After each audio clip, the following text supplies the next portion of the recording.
England are out of the World Cup.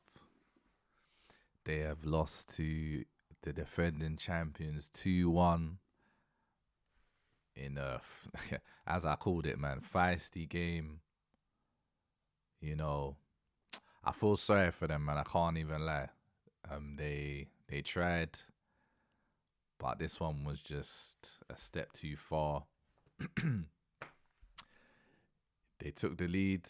They were in the game. Obviously, not a lot happened in the first half. Obviously it's tense. These two teams don't like each other. It was looking like it was going to reach boiling point multiple times. It did as well.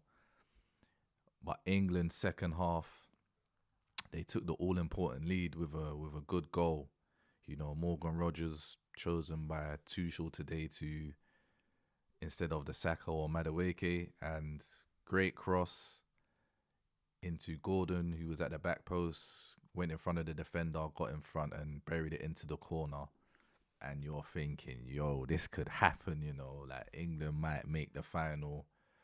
Problem is, from that moment on, they didn't push for the second or the third possibly. And it came back to get them because Argentina just turned up the heat, man. Pressure, wave after wave after wave. There were warning signs with McAllister. Headers hitting the post twice, and Tuchel decided to go defensive because England were not keeping the ball. They had one chance with Morgan Rogers again. They were on the break on the counter, and he had Harry Kane on the left. I can't remember who was on the right, maybe Bellingham.